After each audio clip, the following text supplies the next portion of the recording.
Use a very similar system, I think, just for maybe finer details. I would plant up to 5 different lines in a pot, So one equally spaced. Yeah, also one in the middle. you can have one in the middle, or just space them on the outside of the pot. Same part size? They're slightly larger. They're 10 centimeter diameter. 10 centimeter. Yeah, and slightly larger than that, I think. And then we use different color labels per set. So all 4 or 5 pots per isolate would have the same color label, so it makes it easier to identify and follow. And we water from below, which I'm sure you do too. You don't want to put the hose in there and just wash out all the different seeds, because you've planted now different varieties and you won't know which one is from where. So you can put the water in here. And it soaks up It'll in, come up. yeah, From this side. No, yeah. In the tray. in the tray. Yeah. Oh, sorry. Yes. What it'll come about up. rice from this holes? So for the rest, it's a similar system. What about soil? Mixture soil, local soil or soil mixer? Forest What, soil. what type of soil should be used? for Soil, the- well, that depends what you have access to and how much money you have.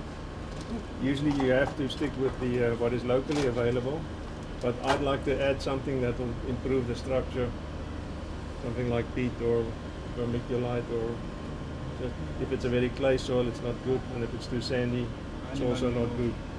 So you'll have to trial and error a little bit, add compost to the soil. I also sterilize the mix that we use, and in some cases we buy commercially, but it's very expensive. It's imported from Europe, so that drains your budget quite quickly. But What it- about irrigation and fertilizer? yeah, we have to standardize. We water twice a day, and we fertilize. Twice a day? We water twice a day, yeah, in the morning and in daily the basis? afternoon, On daily basis? daily basis. Yeah. Before inoculation up till scoring?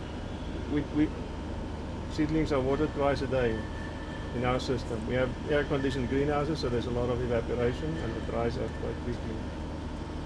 Fertilizers, you have to work out what works for your system, and then stick to it. Same concentration, same amount. Seedlings we fertilize at planting, and then on Tuesdays and on Fridays. That works for us. And also we put the fertilizer in the tray, not per pot. But there's many ways to do this, and you have to figure out what works in your system. Amount of water. What amount of water? I just keep it wet at the bottom, so that I can see when I put my finger in the soil, it's moist. Don't overwater and don't underwater. If you overwater, it becomes muddy, and when you transport it on a trolley, you'll get that kind of muddy vibration, and seedlings will tend to, fall into each other. Yeah. Robert, I have a question. How do you keep track of the different, once you plant the 4 or 5 different seeds in each pot, how do you keep track of which one is getting infected? I mean, how do you keep track of the Yes. individual label? So when they grow, they will grow as a clump like that. So you'll have 4 clumps in the pot, and they tend to, over time, become tangled. It's just a matter of picking up the pot and then Isolating each clump again. isolating each clump.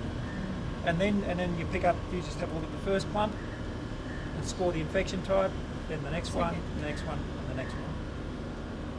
So you can separate the clumps, unless, and this happens sometimes, you have a new technician and you say, I want you to plant 10 seeds. And so the first few times they plant 10 seeds, 10 and by the around. time they've done 20 or 30, they're putting in 50 seeds. Yeah. Because they're no longer counting, and they want to make sure and if you put in 50 seeds in a clump, they're almost impossible to tease apart. So provided you don't oversow, you don't use too much seed, you can actually separate the clumps out quite nicely. I use a teaspoon, and I just take the same amount of seeds every time and put it into the clump. I don't physically count them, but I know I'm fairly accurate. But why not one differential per pot? Well, it just occupies more space and takes more resources. You can do it that way if you want, but it will require, instead of 5 pots, you'll need 20. But it doesn't matter what are the different differentials within one No, plot. It doesn't. provided you've got a list and you know exactly what you planted where, it doesn't really matter. Yeah, but like in this one, how do you know which is planted Well, where? see, That's different. this is different. So if you're so this is for differential sets, right? Or maybe even testing variety responses. If you're doing an F3 population, right? We would plant them like this. Each line from the population, we would plant maybe 20 to 30 seeds, just scattered in the pot. One advantage of doing that is that you can then transplant the plants to the field later on. After you've done the rust test and scored them, you can break them up and transplant them into the field. When they're like this, it's very difficult to do that, to break them up and transplant. So that's one. The other thing is if you find a new pathotype or you're doing a rust increase, you don't need to do this. You just plant 20, 30 seeds of Morocco in a pot like that for a rust increase. So I think that's... In Morocco, yeah. So these are What increase? for a rust increase. They're not differentials. It's Yeah. just one susceptible to bulk up the rust. For gunplarm evaluation, the soil will be same as in case of rust increase. Well, it depends what you're trying to do. I mean, if you're looking at varieties, fixed varieties, then this system is better. But if you're looking at early generation material for a breeder, you might test it like that. If it's The segregated. sowing methodology will be same, or Same. only 3 or 4 seeds should be on the center of the type of pot. And we have 100 new germplasm or So these new will be these lines. What will And then, can you explain your question again, please? I'm That sorry. label. we I know want it's- to screen new varieties or germplasm, new lines, Well, what are they varieties or are they breeding lines? breeding lines. Okay, so they're not varieties, they're breeding lines. Early generation or later generation? F2s? Advanced lines. Advanced line. Okay, fine. Yep. If they're advanced lines, we would do them like this, 4 per pot, and we would probably plant 15 seeds, just a few more, and then we do multi-pathotype testing. Maybe 2 or 3 or 4 pathotypes for each line. Now, sometimes in those lines, you will actually see segregation because they're not completely homozygous. So sometimes in those 15 plants, you may see 1 or 2 that are susceptible and the rest are resistant.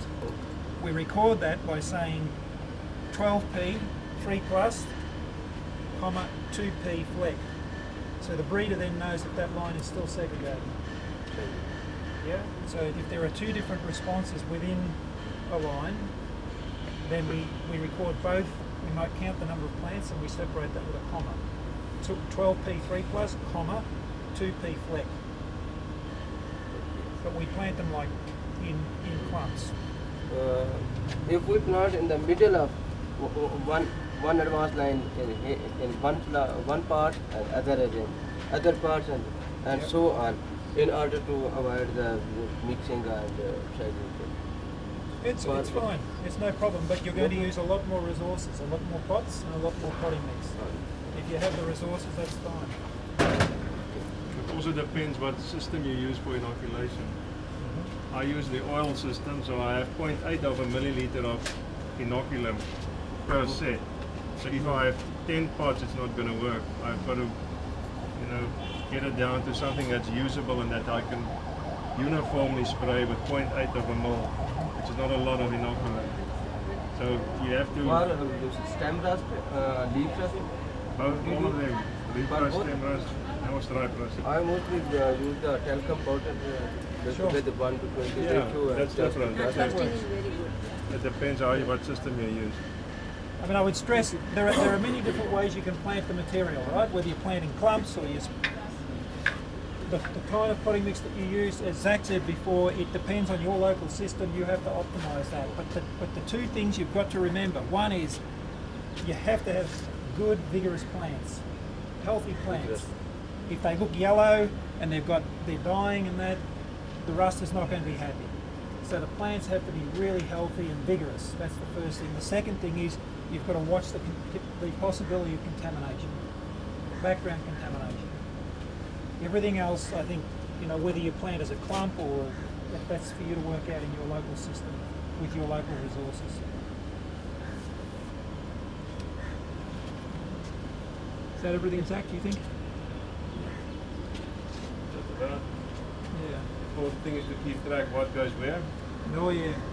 and then just have a fixed procedure for everything. Fixed soil, fixed fertilizer, fixed watering, same growth stage for inoculation, and then to the same environment again each time for evaluation. Consistency is what you want. And sometimes you do make mistakes. We all make mistakes. When we're planting them in clumps, sometimes the wrong thing is planted in the wrong place. Right? It happens. So you need, when you're taking the notes, you have to be thinking, if you get a strange result, what's the most logical source? Sowing error. Could this be a sowing error? So we all make mistakes. That happens from time to time. So just be aware of that. It's like computers, what they say, garbage in, garbage out. So you can do everything right from the host side, from planting and fertilizing and growing, and then you can have dead spores. So you have to make sure that the spores, the inoculum you use, is alive, it's viable, and then you will get good results. So it's just in a big system that you have to look after all the components. For example, for evaluation, for comparison, Morocco should be enter after 10 entries or separate. Oh, you can. One of my colleagues who retired a few years ago, he did all our germplasm testing for the breeders, and he would plant 4 clumps, and in every pot he would put 2 seeds of Morocco. Every single pot, because he wanted to see the rust to make sure the inoculation worked and to have a susceptible control. He was very thorough, but of course it worked. So you can, if you have 4, you can put 2 or 3 seeds of Morocco in every pot. I think the pot diameter should be increased for that. Not really. That is sufficient. It's sufficient, provided you can only grow plants like this for about 3 to 4 weeks. Beyond that, there'll be too many seedlings in the pot. But provided you're only growing them for seedling tests and keeping them for 3 to 4 weeks, it's fine. Even with with 2 or 3 seeds of Morocco in the middle. But you can't grow adult plants like that. There are too many seeds in the pot. Good. So grow those healthy plants. Yeah. Keep the rust out. Yeah. Then